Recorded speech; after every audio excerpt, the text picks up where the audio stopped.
Good morning, dear students. How are you? I hope you are good and fine at your places.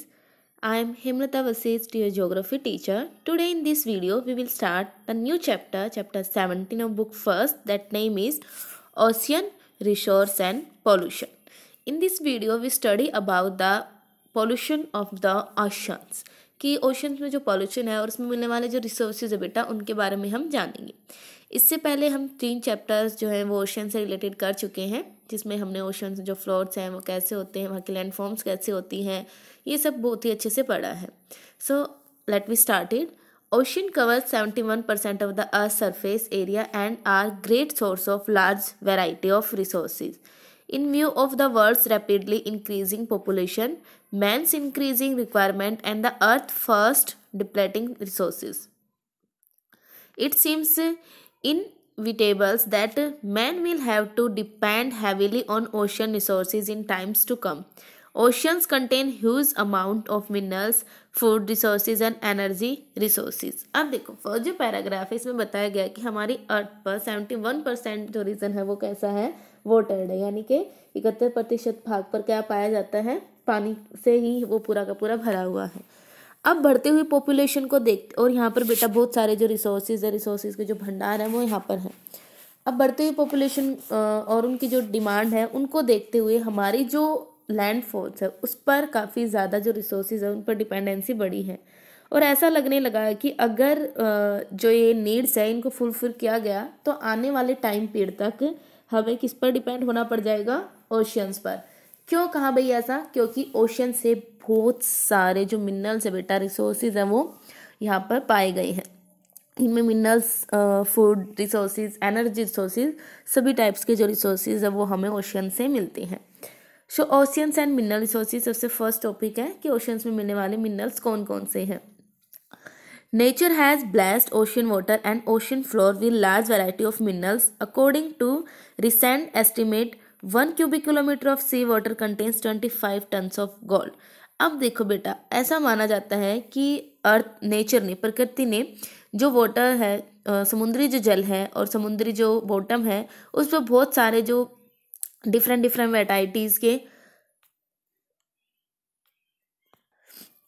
Different जो varieties हैं उनमें minerals मिलते हैं। According to recent estimate, अभी अगर देखा जाए तो एक अध्ययन से पता चला है कि 1 क्यूबिक किलोमीटर वाटर में 25 ton gold, 45 ton silver, 10 to 30 ton copper, manganese, zinc and lead, 7 ton of uranium, 40 lakh tons of potassium sulphate, 180 lakh tons of manganese chloride पाया गया है और 1200 टन सोडियम क्लोराइड। कितने में बेटा? जस्ट 1 क्यूबिक किलोमीटर वाटर में इतने ज़्यादा जो मिनरल्स हैं वो पाए जाते हैं।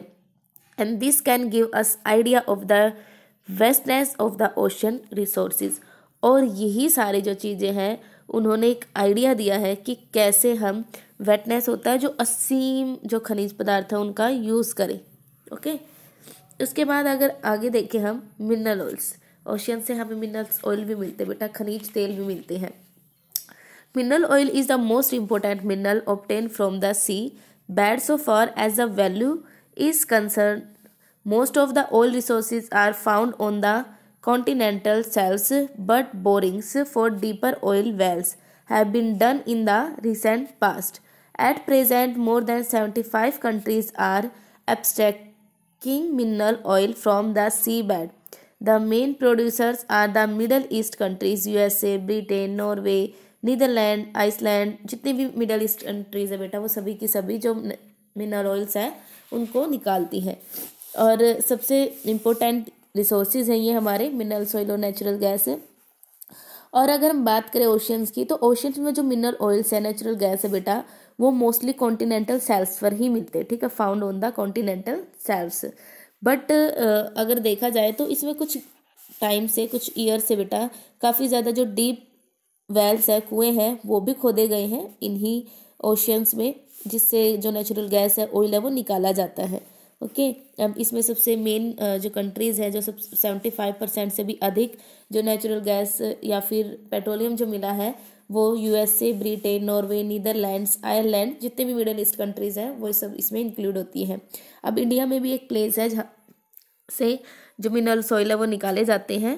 मुंबई हाई, ठीक है, Mumbai high basins, Aliabet produce oil and Krishna Godavari offshore basins produce natural gas. यहाँ से नेचुरल गैस और जो मिनरल ऑयल्स है वो निकाले जाते हैं मुंबई हाई से, कृष्णा गोदावरी जो हमारी नदी बेसिन्स है वहाँ से, ठीक है। उसके बाद नेक्स्ट है अदर मिनरल्स, अन्य जो खनिज है वो कौन से हैं बेटा। The second most important mineral with respect to quantity and value is sand and pebble which are found on the sea coast and are used as building materials in the coastal areas। अब देखो इनमें से कुछ other भी important minerals हैं, जैसे कि sand है, मिट्टी है, जिनकी काफ़ी ज़्यादा वैल्यू होती है, ठीक है। उनकी क्वांटिटी भी like quantity is not the better but उनकी वैल्यूएबल अगर हम देखा जाए तो काफ़ी ज़्यादा वैल्यूएबल होती है। सैंड है, पेबल्स है, पेबल्स मतलब रेत के जो कण होते हैं, बजरी जो होती हैं वो सब, एंड जिनका यूज जो है बिल्डिंग बनाने में किया जाता है। Shells are also found in the large quantities in the sea coast.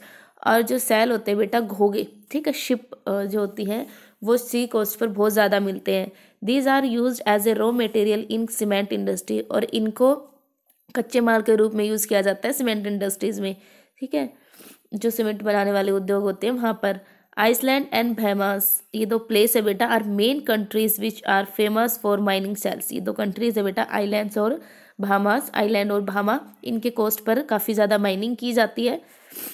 Placers are heavy, flexible and corrosion resistant which contain large quantities of gold, platinum, tin, titanium, magnetite, iron, tungsten, chromium, monazite, thorium and many more minerals. Gold mining is carried on in Alaska beaches। और जो सोने की जो खानें बेटा वो Alaska की जो बीचेस हैं वहाँ पर मिली हैं, ठीक है। और ऐसे ही titanium contain sand in found on the coast of Florida, Florida के तट पर जो टाइटेनियम है वो मिला है। उसके साथ टाइटेनियम जो युक्त फ्लोरिडा, ठीक है, वो श्रीलंका, इंडिया और ब्राज़ील के जो कोस्ट है वहाँ पर पाया गया है। मलेशिया आगे देखें तो हम Malaysia and Indonesia have tin and Japan beaches have magnetite iron resources of manganese and rise terrigenous and pelagic deposits in silver. Sudan and Saudi Arabia have exploited these minerals resources.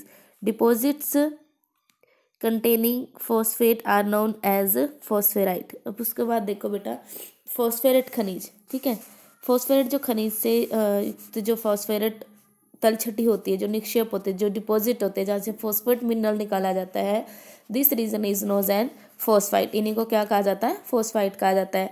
और phosphite का जो use है बेटा वो fertilisers में किया जाता है। Phosphite is used for manufacturing phosphite fertiliser and chemical industries based on phosphorus coast of. तो इसका जो यूज़ है वो केमिकल इंडस्ट्रीज़ में और जो हमारी फर्टिलाइजर्स होते हैं जिनका यूज़ हम मिट्टी में के लिए करते हैं, उसकी फर्टिलिटी को बनाए रखने के लिए वहाँ पर इसका यूज़ किया जाता है, ठीक है। उसके बाद नेक्स्ट है नोडुल्स। देखो नोडुल्स क्या होते हैं, नोडुल्स दैट मीन्स कि एक प्लेस जहाँ पे बहुत ज़्यादा लाइक जो मिनरल्स मिलते हैं बेटा, ठीक है, जहाँ पर मिनरल्स मिलते हैं, this place is known as nodules. अब ऐसा तो है नहीं कि सीधा हमने खोदा और वो ऐसे ही मिल गए, और फॉर्म में मिलते हैं, उनको साफ करना पड़ता है, तो उस जहाँ पर ये मिलते हैं उनको कहा जाता है nodules. The size of this varies from pebbles to boulders of several tons. Manganese nodules contain huge amount of manganese are also found on the sea floor. अब देखो मैग्नीज जो नोडुल्स होते हैं उसमें बहुत ज़्यादा क्या मिलेगा, मैग्नीज मिलेगा, ठीक है। ग्रंथिका बोला जाता है इनका, ग्रंथिकाओं कहते हैं इनको। तो यहाँ पर मैग्नीज मिलते हैं तो इनको मैग्नीज नोडुल्स कहते हैं। These nodules have the potential to produce as much nickel and copper as is available on land surface. Pacific Ocean contains the large amount of such nodules। और सबसे ज़्यादा जो नोडुल्स है बेटा, जो ग्रंथिकाएं हैं, ये कहाँ पर मिलती है, पैसिफिक ओशन में मिलती है, because this is the huge ocean. Clarion Clipperton fracture zone of the Pacific Ocean contain 40 to 150 billion tons of nodules which can yield 80 to 250 lakh tons of nickel। अब देखो बेटा ये क्लोरीन क्लिप्टन फ्रैक्चर जोन है जहाँ पे सबसे ज़्यादा जो नोडुल्स है वो पाए जाते हैं, और इन नोडुल्स में 80 to 250 लाख टन निकल, 60 to 280 lakh ton copper, 9 to 39 lakh ton of cobalt, 1440 to 5300 lakh tons of manganese मिलता है. But extracting these minerals requires very sophisticated technology. इसके लिए बहुत ज़्यादा हाई टेक्नोलॉजी का यूज़ होता है, because these nodules are located at depths greater than 400 meters. इतनी गहराई से बेटा मिनरल्स को निकालना बहुत ही मुश्किल हो जाता है, तो इसके लिए एक अच्छी जो टेक्नोलॉजी है, जो तकनीकी है, उसका प्रयोग करना पड़ता है. Sea water also provides valuable salt. Yes we betterly know कि भाई जो समुद्री जल है वो हमें नमक भी प्रदान करता है. Which is used an important food item and in a large number of chemical industries, जिसको हम एज अ फूड आइटम उसका यूज़ करते हैं. खाना जब बनाते हैं तो उसमें नमक डालते हैं, और उसके साथ साथ केमिकल इंडस्ट्रीज में भी जो सॉल्ट है उसका यूज़ किया जाता है. Saline water of sea is filled in shallow salt pans. Pure water is evaporated due to heat to the sun and salt is left behind in the salt pans. We betterly know कि किस तरीके से जो नमक है वो हमें मिलता है. जो शुद्ध पानी होता है उसका इवेपोरेशन हो जाता है और नीचे जो नमक है वो रह जाता है ना. उसके बाद नेक्स्ट है, currently over 60 lakh tons of salt per year is produced in the world. Large resources of coal are also believed in the to be available in the ocean. In several areas, sea coal seams are coal reserves at 7,000 meter depths have been found in the North Sea. Japan also possesses such as resources. अब देखो बेटा, अब यहाँ पे कोल भी मिलता है, ठीक है. इतनी गहराई पर जो कोल है वो भी पाया जाता है, और कोल के सबसे ज़्यादा जो पोसिस हैं, जो भंडार है, वो कहाँ पर मिले हैं? जापान में मिले हैं. उसके बाद नेक्स्ट है ओशियन एंड फ्लोर रिसोर्सेज, महासागर और खाद्य संसाधन. Two most important items of food obtain from the oceans are fisheries and aquaculture. अब देखो समुद्र से जो खाद्य पदार्थ मिलते हैं उसमें जो इम्पोर्टेंट जो 2 फूड आइटम्स हैं उनमें एक तो है एक्वाकल्चर यानी कि समुद्री कृषि, और एक है फिशरीज यानी कि मत्स्य ग्रहण. अब sea water contains more than 30,000 varieties of fishes. अब इन समुद्र में बेटा 30,000 से भी ज़्यादा जो वेराइटीज़ है फिशेज़ की वो मिलती हैं. But only few of them are worth eating. लेकिन इनमें से कुछ ही ऐसी है जो खाई जा सकती हैं. More than 80 million tons of fish are caught every year all over the world. हर साल 80 मिलियन जो टन्स फिश है वो पकड़ी जाती हैं, of which 90 to 95% use as food, और जिसमें से 90 से 95% जो वो खाने में यूज़ होती हैं. Fish provides about 10% protein to man. Fish कितना परसेंट प्रोटीन प्रोवाइड करती है? 10%. Most of the fish varieties are found on the continental shelves. और मोस्टली अगर देखें तो बेटा इनकी जो क्वालिटी है, क्वांटिटी वैरायटी है फिशेस की, वो कॉन्टिनेंटल शेल्फ पर मिल जाती है, ज़्यादा गहरे समुद्र में नहीं मिलती है ships. 10 fathoms because this zone provides stable condition for the growth of different varieties of fish. क्योंकि यहाँ पर उनको प्रॉपर जो सन की रेज है वो भी मिल जाती है, जिससे यहाँ पर काफ़ी ज़्यादा इनकी जो नंबरिंग है वो इंक्रीज हो जाती है. The major fishing ground of the world are found in the temperature zone of the north hemisphere. अब देखो इनमें से कुछ अलग अलग. This zone contains the following 4 major fishing grounds. The north west Pacific. अब ये दिखा रखे बेटा जहाँ जहाँ पर जो फिशेज हैं वो पाए जाते हैं, क्योंकि उत्तरी गोलार्ध के जो मध्य अक्षांशीय भाग हैं यहाँ पर बहुत ज़्यादा फिश मिलती है, जिसमें से 4 जोन में इनको डिवाइड किया गया है. The north west Pacific fishing ground, उत्तरी पश्चिमी प्रशांत महासागरीय क्षेत्र, उत्तरी पश्चिमी अटलांटिक महासागरीय क्षेत्र, उत्तर पूर्वी अटलांटिक महासागरीय क्षेत्र, उत्तर पूर्वी प्रशांत महासागरीय क्षेत्र. यहाँ ये जो 4 रीजन्स हैं यहाँ पे बहुत ज़्यादा जो फिश है वो मिलती हैं. In addition to fish other sea organisms such as mussels, lobsters, mollusc, squid, crustaceans, oyster are also used as important food item. अब फिशेस के अलावा इन ओशियन से और भी बहुत सारे जो एनिमल्स हैं, एक्वेटिक एनिमल्स हैं, वो मिलते हैं जिनका यूज़ खाने के रूप में किया जाता है. जो ये सभी हैं लैबस्टर, मोलस्क, क्रेटेसिया, शोक्ति. ओके.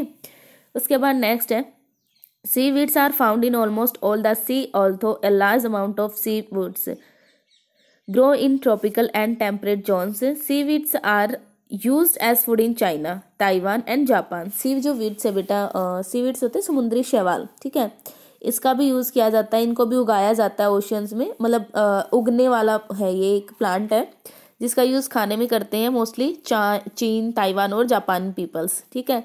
और शुरुआत में तो जो वेस्टर्न जो यूरोपियन कंट्रीज थी वहाँ पर इसका यूज़ एज अ फर्टिलाइजर्स और पशुओं के लिए जो खाना था बेटा उनके लिए यूज़ किया जाता था। लेकिन अब इसका जो यूज़ है वो कन्फेक्शनरी साथ के साथ जो मेडिसिन्स हैं उनमें किया जाने लग गया है। ठीक है। When used as food items, seaweeds provides lots of vitamins, iodines and calcium. About 800 companies of about 26 advanced countries are engaged in aquaculture. अब इसमें से देखा जाए तो 26 तो डेवलप्ड जो कंट्रीज़ हैं, विकसित जो देश हैं वहाँ पर, और 800 जो कंपनियाँ वो इसमें काम कर रही हैं आज की। ओके, सो आज की इस वीडियो में हम चैप्टर को यहीं तक रीड करते हैं। आई होप कि आपको अच्छे से क्लियर हुआ होगा। कहीं से कोई भी डाउट है then you also talk to me in online class and also prepare your notes. Bye, take care, stay home, be safe.